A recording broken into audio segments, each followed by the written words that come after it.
तो क्या हाल आप सभी की, उम्मीद करते हैं सब अच्छे होंगे, सब बढ़िया होंगे, अपने अपने घर पर मौज काट रहे होंगे। तो देखिए, जैसे कि आपको पता है कि भाई यहाँ पर गर्मियों ख़त्म होने के बाद अब यहाँ पर आती है बरसात, और बरसात का मौसम शुरू हो चुका है। और बरसात ने यहाँ पर देश के कई सारे हिस्सों में इतनी तबाही मचाई है कि भाई बहुत ज़्यादा जो है नुकसान भी उठाना पड़ा है। बहुत सारे जो लोग हैं वो डिस्प्लेस हो गए हैं। मैं बात कर रहा हूँ यहाँ पर असम की। असम में यहाँ पर इतनी ज़्यादा बाढ़ आ चुकी है, इतनी ज़्यादा बाढ़ आ चुकी है कि भाई यहाँ पर 16 लाख से भी ज़्यादा जो लोग हैं वो वहाँ पर अपने घर बार छोड़कर जा चुके हैं। और अभी तक यहाँ पर जो शेल्टर की संख्या है वो यहाँ पर 500 से भी ज़्यादा है। 500 से भी ज़्यादा शेल्टरों में लगभग 25,000 से भी ज़्यादा लोग यहाँ पर रह रहे हैं।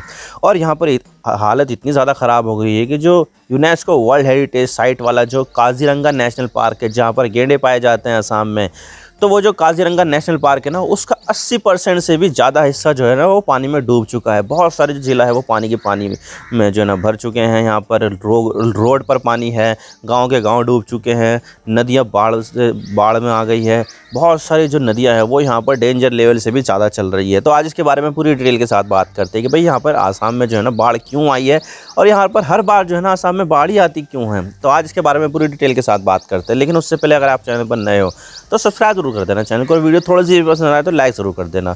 आपके एक सब्सक्रिप्शन से हमें आगे कंटेंट बनाने की मोटिवेशन मिलती है। तो चलिए वीडियो का आगाज़ करते हैं। तो असम में यहाँ पर आ चुकी है बहुत ही तगड़ी वाली बाढ़, और आपको पता ही है कि मानसून शुरू हो चुका है, और मानसून की वजह से यहाँ पर देश के बहुत सारे हिस्सों में यहाँ पर बारिश हो रही है। हमारे यहाँ पर भी बारिश का मौसम जो है था, अभी कुछ दिनों पहले भी बारिश हुई थी, जिसकी वजह से यहाँ पर फूल वगैरह बहुत सारे खिले हुए हैं। तो बारिश के मौसम में जो पेड़ पौधे होते हैं तो उनके लिए तो सही होता है, लेकिन यहाँ पर बहुत सारे पेड़ पौधे ऐसे भी होते हैं उनके लिए काफ़ी ज़्यादा नुकसान भी हो जाता है। तो ऐसे में यहाँ पर जो असम है वहाँ पर भी बहुत ज़्यादा बारिश आ रही है, और यहाँ पर जो है ना बाढ़ बहुत ज़्यादा आई हुई है। और अभी तक असम में 16 लाख से भी ज़्यादा लोग जो है ना वो यहाँ पर डिस्प्लेस हो गए, यानी कि अपना घर बार छोड़कर जा चुके हैं। और ये जो इफ़ेक्टेड एरिया है वो 29 ज़िले हैं।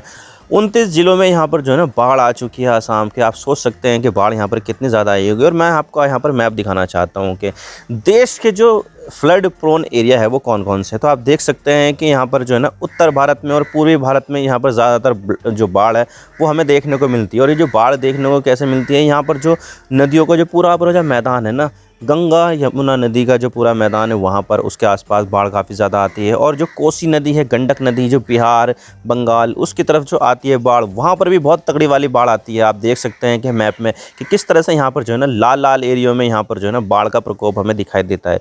और अगर हम यहाँ पर नॉर्थ ईस्ट की तरफ देखें तो नॉर्थ ईस्ट की तरफ में यहाँ पर जो असम है वो सबसे बड़ा स्टेट है यहाँ पर, और जो असम है वहीं पर ही सबसे ज़्यादा बाढ़ भी आती है। क्योंकि देखा जाए तो वहाँ पर जो है ना सबसे बड़ी नदी जो है कौन सी है, वो है ब्रह्मपुत्र। ब्रह्मपुत्र की नदी तो बड़ी है ही, लेकिन वहाँ पर चौड़ाई भी उसकी बहुत ज़्यादा है, और इसकी वजह से यहाँ पर जो है ना उसमें जो वाटर होल्डिंग कैपेसिटी है वो भी बहुत ज़्यादा है। लेकिन यहाँ पर जो है ना आसपास के जितने भी एरिया है, जैसे कि यहाँ पर अरुणाचल प्रदेश हुआ, और तुम्हारा यहाँ पर मेघालय हुआ, और जो तुम्हारे नॉर्थ ईस्ट के जो एरिया है वो है यहाँ पर बहुत ज़्यादा। और जितनी भी बाढ़ आती है वो सारा का सारा जो पानी होता है वो यहाँ पर असम में जाता है, क्योंकि यहाँ पर असम जो है वो नीचे पर है। और जबकि आसपास के जो जितने भी स्टेट्स हैं, चाहे नागालैंड हो, मणिपुर हो, मिज़ोरम हो, अरुणाचल प्रदेश हो, वो सारे के सारे यहाँ पर हाईलैंड पर है, पहाड़ी एरिया है। तो जितना भी बारिश होती है पहाड़ों पर, उन सब का पानी यहाँ पर जो है ना नीचे की तरफ जाता है, यानी कि ब्रह्मपुत्र नदी की तरफ जाता है। और यहाँ पर जो है लगभग 50 से भी ज़्यादा जो ट्रिब्यूटरी है, यानी कि सहायक नदियाँ जो हैं वो यहाँ पर जो है ना गंडक नदी तुम्हारी, और कौन सी है, ब्रह्मपुत्र नदी, और भी बहुत सारी जो नदियां हैं उसमें जाकर जो है ना वो सारी सहायक नदियां पानी बहा देती है। और इसकी वजह से यहाँ पर जो है ना उन नदियों के आसपास के जितने भी एरिया हैं वो यहाँ पर जो है ना पानी में डूब जाते हैं, और यहाँ पर बाढ़ आ जाती है। लोगों को बहुत ज़्यादा नुकसान उठाना पड़ता है। 16 लाख से भी ज़्यादा लोग यहाँ पर जो है ना अपने घर बार छोड़कर यहाँ पर जा चुके हैं। और इसके अलावा यहाँ पर लगभग 50 से भी ज़्यादा लोगों की मौत हुई। अभी तक यहाँ पर रिपोर्ट आ रही है कि 56 की मौत हो चुकी है, और लगभग 500 से भी ज़्यादा यहाँ पर शेल्टर हाउस बनाए गए हैं, जिसमें 25,000 से भी ज़्यादा लोग यहाँ पर शेल्टर रह रहे हैं। लेकिन यहाँ पर डिस्प्लेस कितने हुए हैं, 16 लाख से भी ज़्यादा, लेकिन यहाँ पर शेल्टर होम में कितने रह रहे हैं, 25,000 के लगभग। तो यहाँ पर जो है ना सरकार को शेल्टर होम बनाने की और ज़्यादा ज़रूरत है, ताकि यहाँ पर जितने भी डिस्प्लेस लोग हैं उनको यहाँ पर जो है ना सहायता दी जा सके। और यहाँ पर जो है ना डिज़ास्टर को लेकर यहाँ पर टीमें भी यहाँ पर जो है ना रेस्क्यू करने में शामिल हो गई है, जैसे कि नेशनल डिज़ास्टर रिलीफ फोर्स और स्टेट डिज़ास्टर रिलीफ फोर्स, और इसके अलावा यहाँ पर आर्मी, पैरामिलिट्री वाले, और इसके अलावा फायर एंड इमरजेंसी डिपार्टमेंट वाले, सब के सब यहाँ पर जो है ना अपने काम पर लगे हुए हैं, लोगों को यहाँ पर सहायता देने के लिए आ रहे हैं कि भाई यहाँ पर किसी भी तरह की कोई दिक्कत आए तो यहाँ पर हमें कॉल करो, हम यहाँ पर आपको जो है ना रेस्क्यू करेंगे। तो इस तरह से यहाँ पर जो है ना पैरामिलिट्री वाले, मिलिट्री वाले, national disaster relief force, state disaster relief force, सब के सब यहाँ पर जो है ना अपने काम में जुट गए हैं और यहाँ पर लोगों को तत्काल मदद पहुँचा रहे हैं। और असम के जो सीएम है हिमंता बिस्वा शर्मा, उन्होंने भी यहाँ पर इसको लेकर यहाँ पर बातें बोली है कि भाई यहाँ पर जो फ्लड है वो बहुत ज़्यादा तकड़ी है, यहाँ पर हज़ारों लाखों लोग यहाँ पर डिस्प्लेस हो गए हैं, बहुत ज़्यादा दिक्कतें हैं, बहुत सारा जो लैंड है वो यहाँ पर सबमर्ज हो गया है, लोग हैं वो डिस्प्लेस हो गए हैं, कई सारे मौतें की भी रिपोर्ट सामने निकल कर आई है। और यहाँ पर डॉक्टर भी अपना काम कर रहे हैं, डिज़ास्टर रिलीफ फोर्स भी यहाँ पर काम कर रही है, फायर एंड सेफ्टी वाले भी काम कर रहे हैं, तो सारे अपना काम कर रहे हैं और यहाँ पर जो है ना लोगों की मदद पहुँचा रहे हैं। तो जो हिमंता बिस्वा शर्मा है उन्होंने भी यहाँ पर इस चीज़ को लेकर बातें की है। लेकिन यहाँ पर हिमंता बिस्वा शर्मा ने एक और बात बोली और वो ये बोली है कि भाई यहाँ पर जो भी पानी आ रहा है वो यहाँ पर अरुणाचल प्रदेश से आ रहा है। बहुत ज़्यादा बारिश यहाँ पर भूटान में हुई है, चाइना में हुई है, अरुणाचल प्रदेश में हुई, तो उनका सारा का सारा जो पानी है वो यहाँ पर जो है इकट्ठा होकर असम में आ रहा है। और ये जो चीज़ है वो हमारे कंट्रोल से भी बाहर है, यानी कि हम इसको जो है ना कंट्रोल कर ही नहीं सकते, ये तो नेचुरल डिज़ास्टर है। तो इस तरह की बातें जो है ना हिमंता बिस्वा शर्मा ने बोली है। उन्होंने यहाँ पर जो है ना इस चीज़ को लेकर चिंता तो जाहिर की है, लेकिन साथ में यहाँ पर जो ब्लेम है वो यहाँ पर अरुणाचल प्रदेश, चाइना, भूटान इसके ऊपर भी डाला है। हालांकि ये बात भी सही है क्योंकि यहाँ पर बारिश जो है वो इन एरिया में ही हो रही है और असम में भी हो रही है, लेकिन यहाँ पर जितना भी सारा पानी इन एरिया में से निकल कर आता है तो वो यहाँ पर जो है ना कहाँ जाता है, असम में जाता है।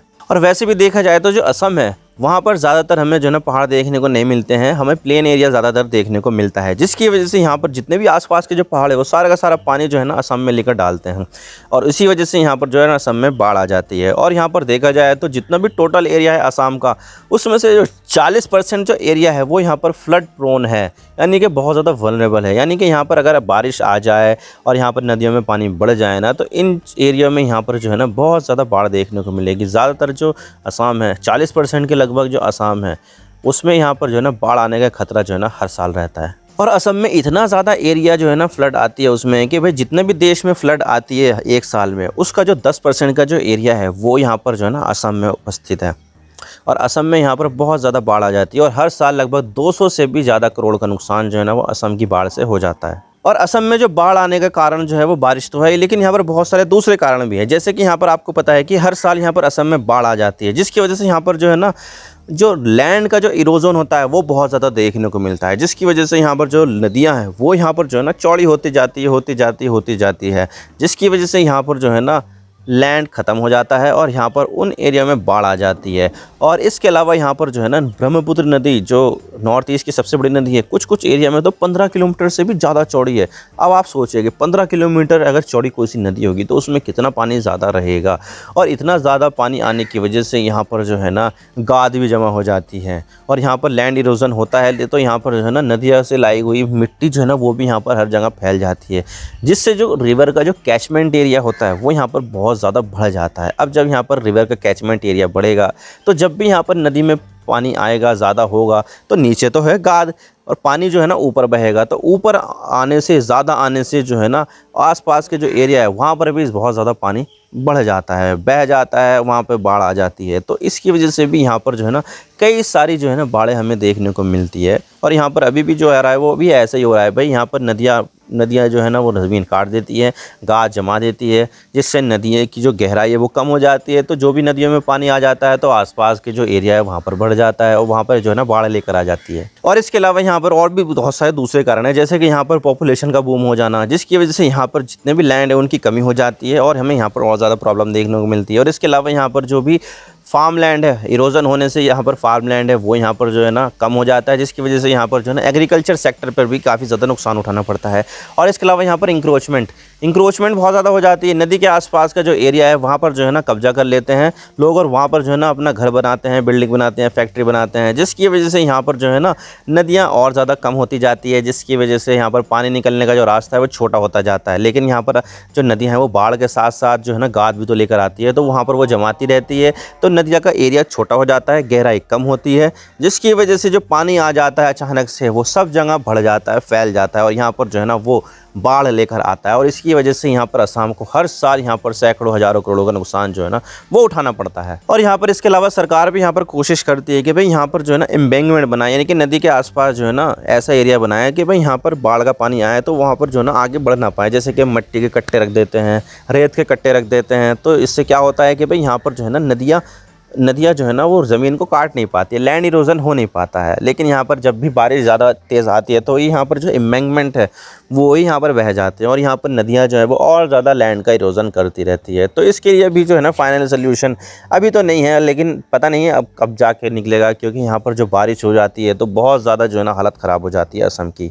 आई होप आपको सारी बातें समझ में आ गई होगी कि क्यों यहाँ पर जो असम है वहाँ पर हर साल हमें बाढ़ देखने को मिलती है। आई होप आपको सारी बातें समझ में आ गई। अगर वीडियो थोड़ा सा भी पसंद आए तो लाइक ज़रूर कर देना और चैनल पर नए हो तो चैनल को सब्सक्राइब जरूर कर देना। आपकी एक सब्सक्रिप्शन से हमें आगे कंटेंट बनाने की मोटिवेशन मिलती है। Thank you for watching. I really appreciate your precious time. God bless you all. Now signing off.